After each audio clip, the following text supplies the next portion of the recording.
Living on Point.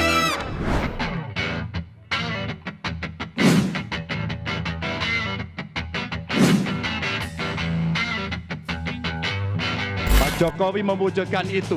Infrastruktur yang hebat, IKN yang tidak hanya memindahkan tempat dan ibu kota, tapi membuka mindset, merubah mindset untuk menjadi negara maju. Menangkan PDI Perjuangan dan calon presiden PDI Perjuangan Ganjar Pranowo. Di sisi lain, Ketua Umum PD Perjuangan Megawati Soekarno Putri meminta kader yang tak patuh instruksi memenangkan Ganjar Pranowo agar mundur. Siapa nanti yang tidak turun, Ibu tahu loh, Ibu tahu, sangat tahu. Jadi orang yang seperti itu hanya ada dua, mundur sukarela atau nanti ada aturannya. Hai, balik lagi di Living on Point. Beberapa waktu lalu, politisi PDIP yang juga wakil koordinator relawan pemenangan Ganjar, Adian Apitupulu ini nanya belak-belakan sama Presiden Joko Widodo.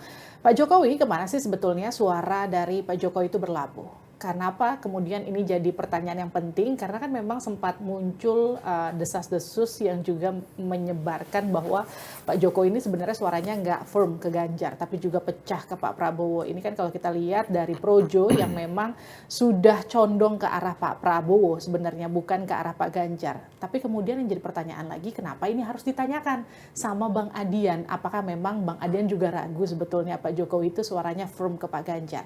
Sudah bersama saya di sini di Living on Point, Bang Adian Apitupulu. Hai Bang. Halo.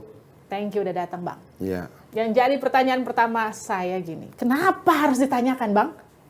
Tadinya nggak niat nanya. Nah. Yang saya mau tanya itu, saya mau ketemu Presiden tuh mau nanya dua hal. Pertama soal amnesti, teman kita kan ada yang ketangkap tuh ditahan.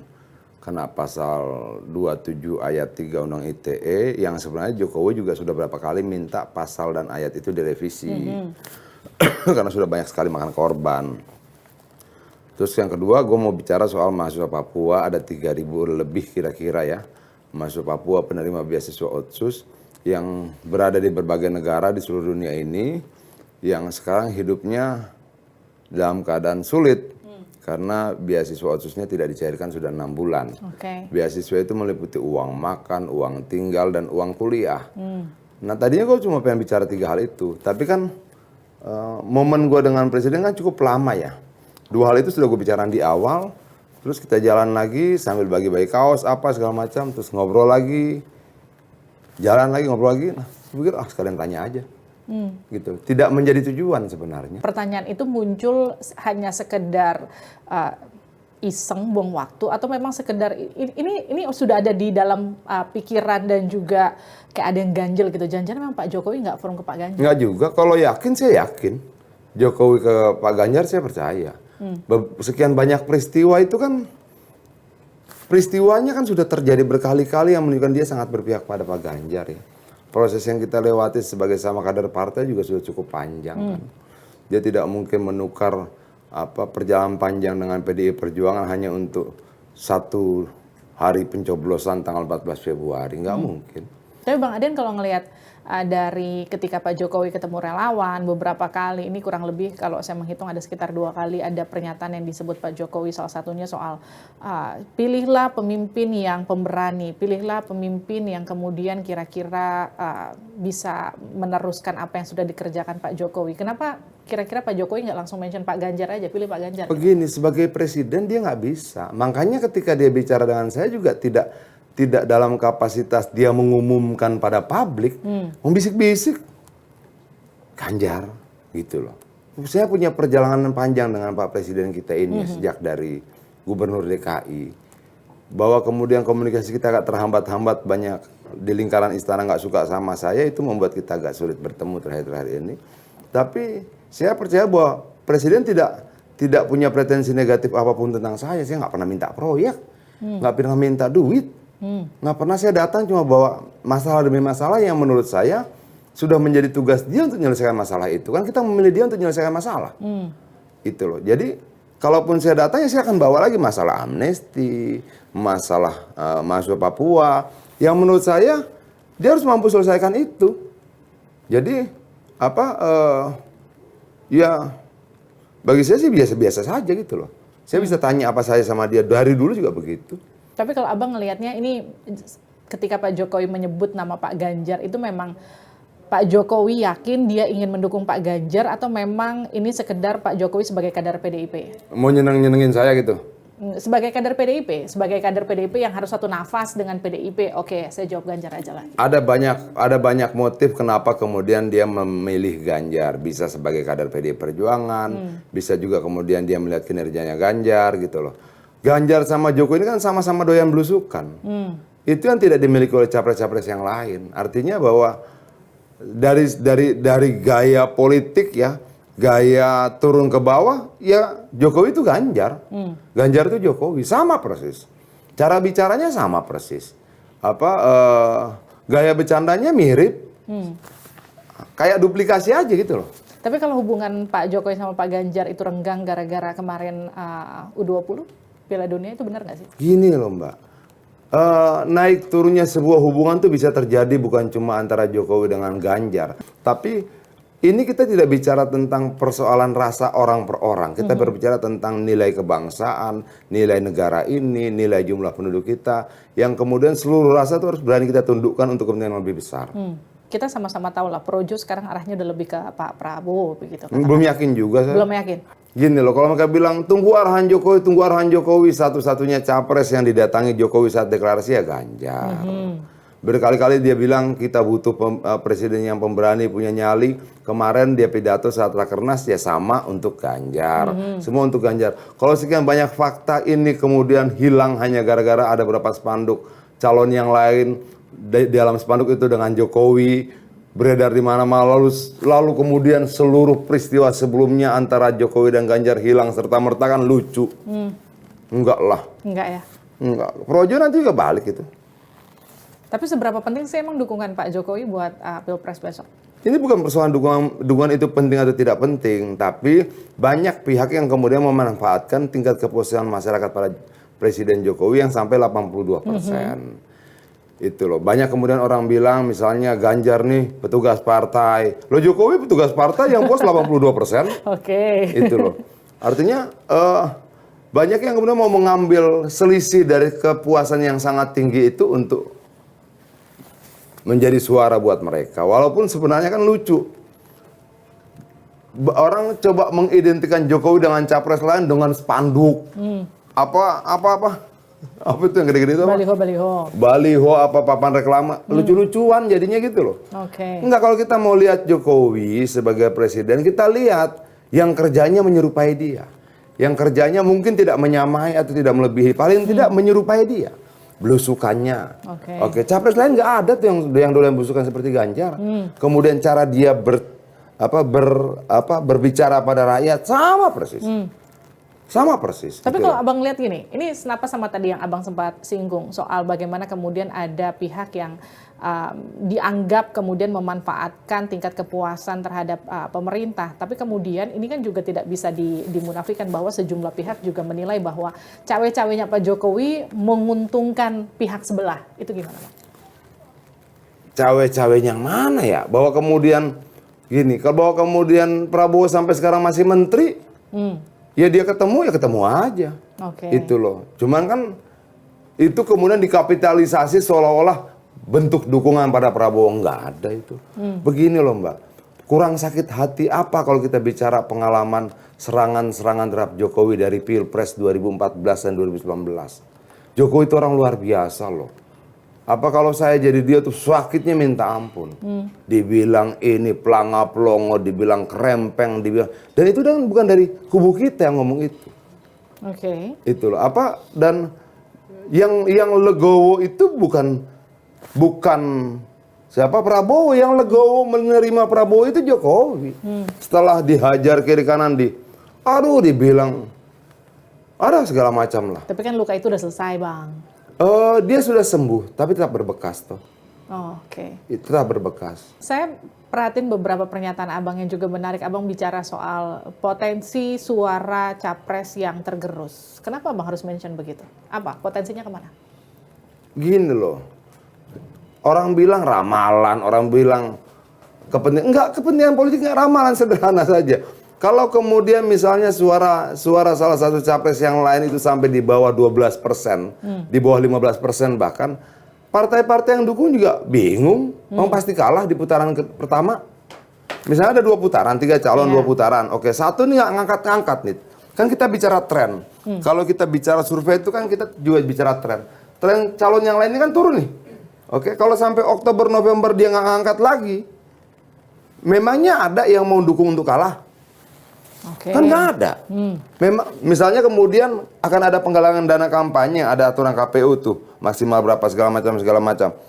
Emangnya ada yang mau nyumbang buat kalah? Kan nggak akan ada. Itu logika gitu, nggak usah diperdebatkan, nggak usah ditafsirkan. Ini kepentingan politik, adian takut apa? Enggak lah. Kita ini sudah bertarung di dunia pergerakan 30 tahun, Mbak. Kita sudah melewati segala macam jenis rasa takut lah. Jadi kalau cuma kemudian kontestasi pemilu, terus kita jadi takut lalu bicara begitu, nggak ada. Tapi kenapa Abang yakin yang maju cuma 2? Ya karena satu akan tidak gini. Ada satu, suaranya trennya turun. Oke, kalau sampai Oktober November misalnya dia cuma dapat 15%, 14%, 13%, 12, 10, 9%, emang nggak mempengaruhi dukungan koalisinya. Emang tidak mempengaruhi dukungan finansialnya? Pengaruh dong. Gini loh Mbak, kalau 3 calon dia akan potensial 2 putaran.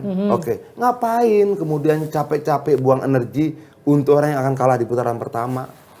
Kan itu pikiran logis gitu loh. Tapi gini Bang, banyak asumsi yang kemudian perhitungan beberapa pihak juga yang menilai kalau memang yang jadinya 2 calon itu justru memberatkan Ganjar karena potensi pecahnya suara.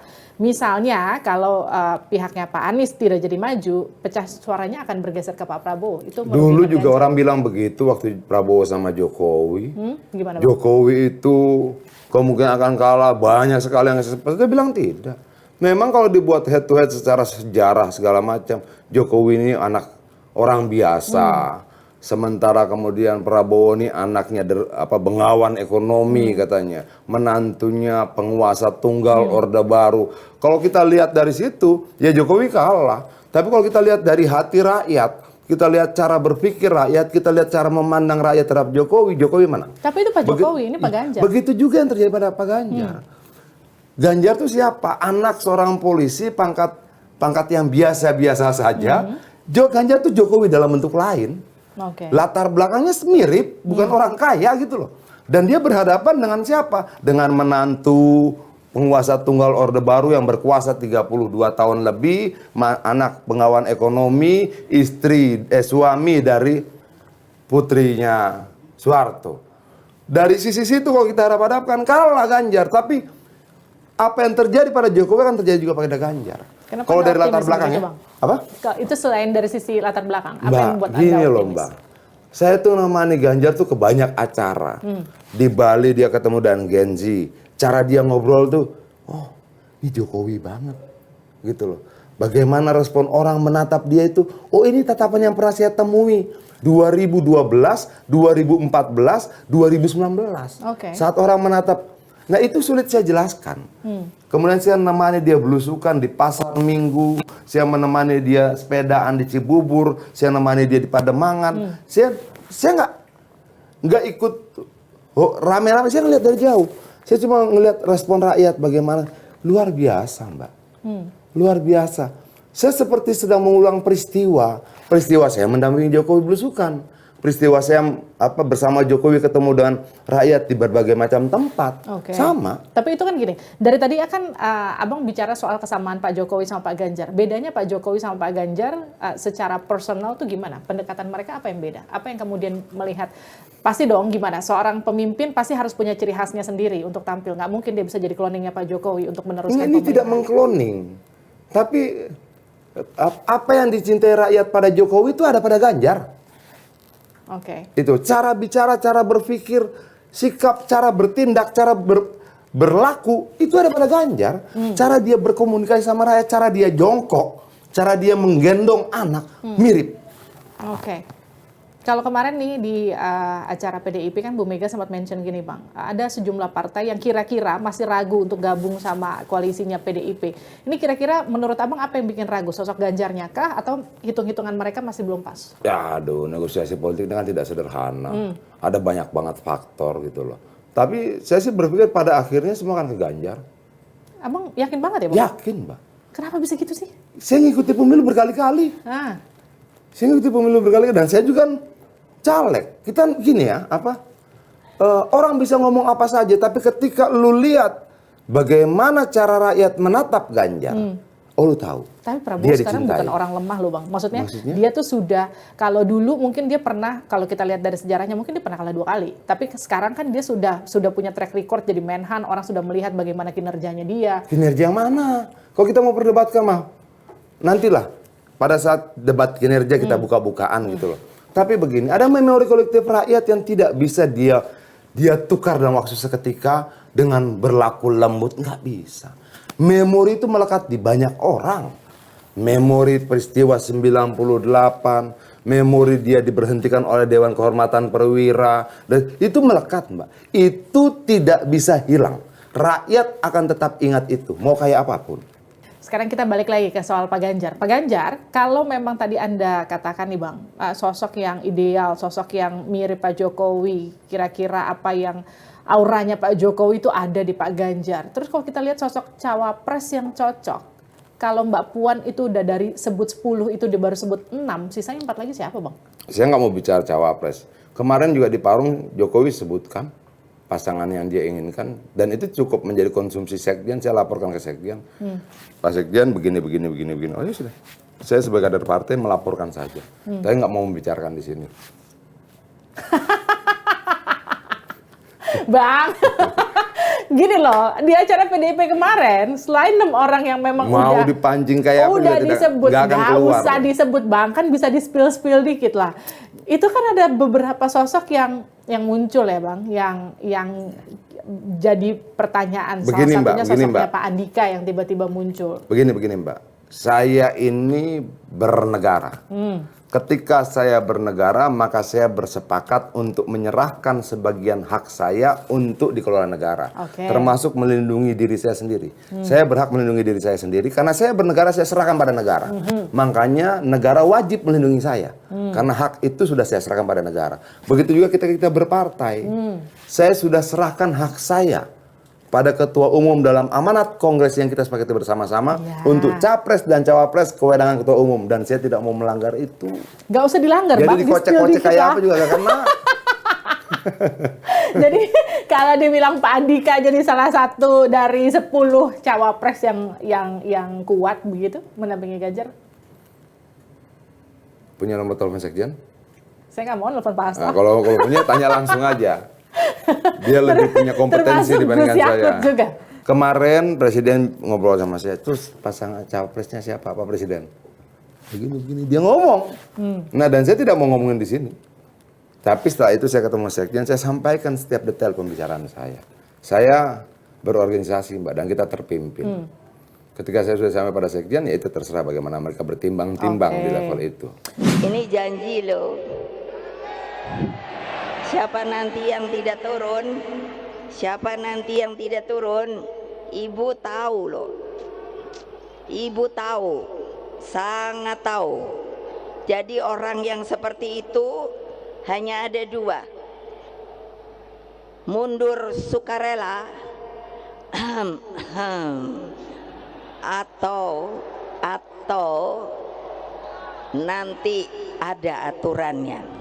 Kemarin kan di acara Bung Karno kan Bu Mega sempat menyatakan bahwa oke, semua kader PDIP harus solid, satu suara mendukung dengan kekuatan penuh lah kurang lebih untuk mendukung Pak Ganjar begitu. Seberapa penting itu kemudian harus diyakinkan berkali-kali ke grassroots-nya PDIP? Memang ada potensi suara terpecah? Enggak. Seruan bersatu tuh dari zaman sebelum kemerdekaan sampai zaman kemerdekaan sampai sekarang tetap disuruh bersatu. Tidak ada yang aneh dan itu. Dan itu memang menjadi kewajiban kita sebagai sebuah bangsa di dalam skala yang lebih kecil, menjadi kewajiban seluruh kader partai. Oh, lu jangan berantem tuh, harga gak penting. Oh, jangan ribut-ribut yang nguras energi nggak perlu. oh kita butuh energi besar untuk ini segala macam, oh fokus di situ, itu pasti disuruhkan terus menerus. Ketua umum sampaikan itu, ketua DPD sampaikan itu, ketua DPC sampaikan itu, ketua PS sampaikan itu, ketua ranting sampaikan itu, sampai ke bawah. Itu menjadi perintah yang sama buat kita semua. Oke, Bang sebagai wakil ketua relawan koordinator pemenangan Ganjar, bener kan ya? Nah, Bukan. apa? Wakil ketua tim koordinasi relawan. Nah, ya udah itulah. Nah, Bang, PR terbesar untuk memenangkan seorang Ganjar Pranowo itu apa, Bang? Kita cuma punya satu kerjaan utama, memperbanyak suara buat dia.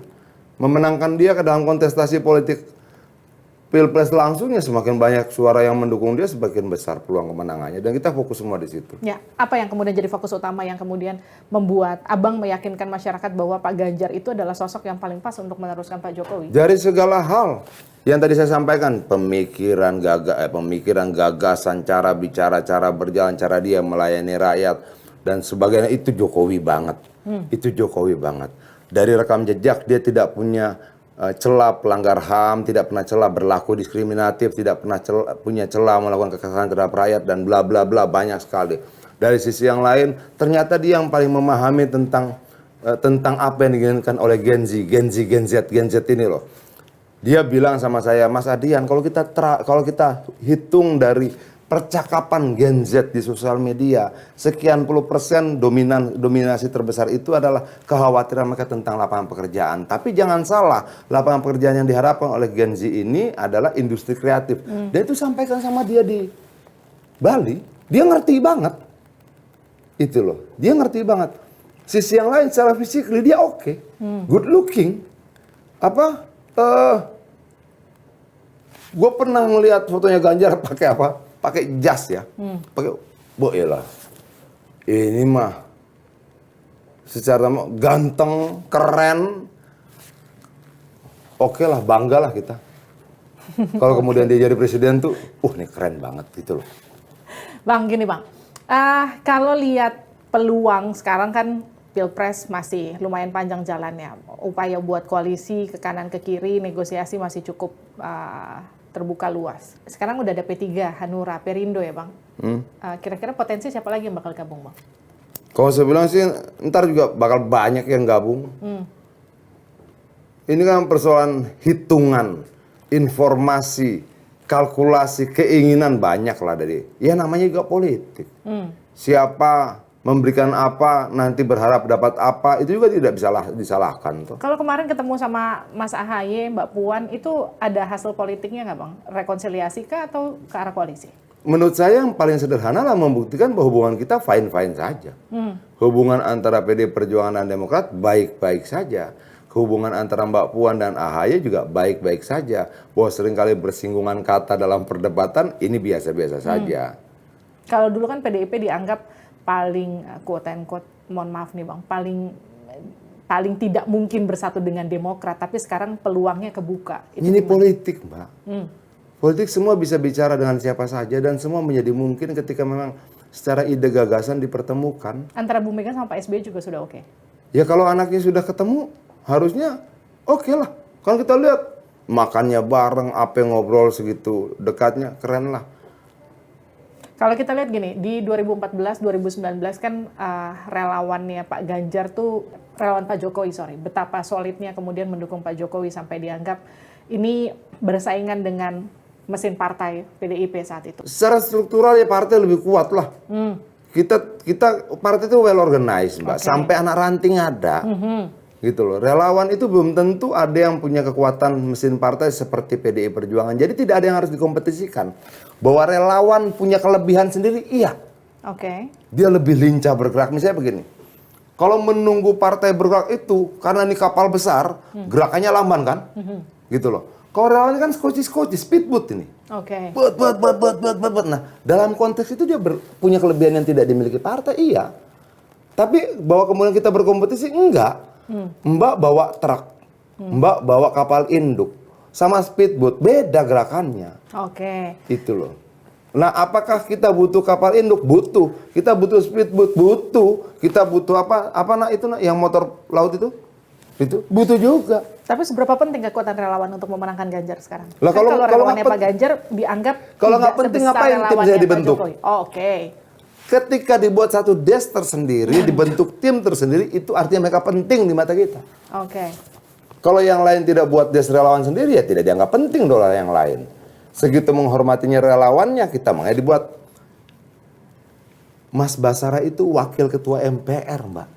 Diminta bersama saya ngurus relawan. Kalau relawan ini nggak dianggap penting, gimana? Iya kan?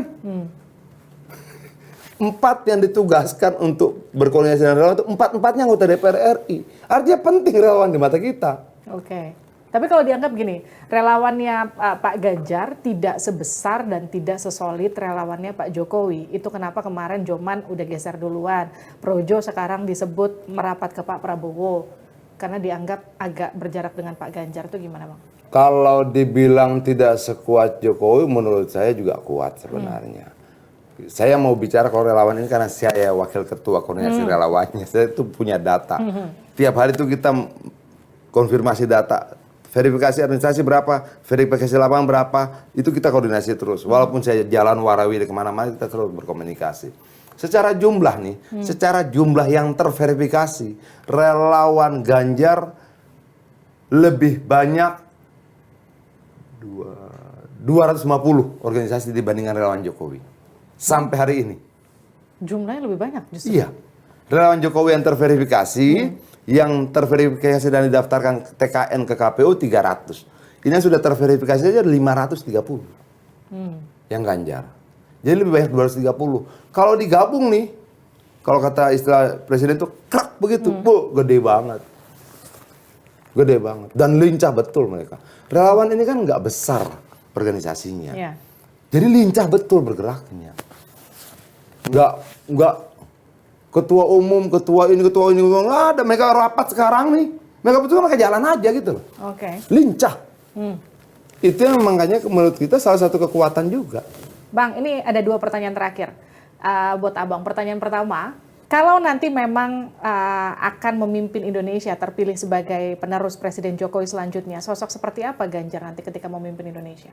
Prabowo itu nggak pernah jadi anggota DPR, Mbak. Oke. Oke, nggak pernah menjadi gubernur. Oke. Ganjar pernah jadi anggota DPR, di situ dia mengenali rakyatnya. Lalu kemudian dia menjadi gubernur eksekutif, di situ dia kemudian menjalankan amanat rakyatnya. Komplit. Oke. Menjadi wakil rakyat sudah, menjadi legislator sudah, menjadi eksekutif sudah. Komplit. Dari 2 calon yang lainnya nggak ada yang punya kekomplitan seperti Ganjar. Oke. Jadi kalau kemudian semua sudah dia rasakan, dia berangkat dari keluarga sederhana, bapaknya juga sederhana, bukan orang kaya, itu membentuk dirinya untuk memahami penderitaan. Dia memahami penderitaan tidak textbook, penderitaan adalah ABCD. Dia memahami penderitaan karena dia pernah menderita. Oke. Dia memahami kemiskinan tidak textbook, kemiskinan adalah ABCD. Oke. Dia menjalani kemiskinan itu membentuk dia menjadi sosok yang luar biasa. Seperti Jokowi, lahir dari kemiskinan. Oke. Membangun dirinya, ditempa oleh benturan, menjadi anggota DPR RI, menjadi gubernur, dan sekarang menjadi calon presiden. Oke, dan sosok cawapres yang paling pas mendampingi Pak Ganjar itu seperti apa sosoknya? Seperti yang diminta ketua umum nanti. Kayak apa, Bang? Ya nanti tanya ketua umum, kita tunggu ketua umum. Kasih lah itu cluenya. Nggak bisa, Mbak. Nggak bisa, kita ini terpimpin. Kita ini partai politik. Terpimpin. Tanpa keterpimpinan kita tidak akan memenangkan pertarungan politik. Tidak bisa. Hak prerogatif ketua umum. Adian tidak punya hak untuk bicara itu. Siap. Terima kasih Bang Adian. Thank you, makasih. Terima kasih telah bergabung bersama Siap. kami di On Point. Itu dia tadi perbincangan saya dengan Bang Adian Apitupulu. Kita ketemu lagi di episode selanjutnya. Sampai jumpa.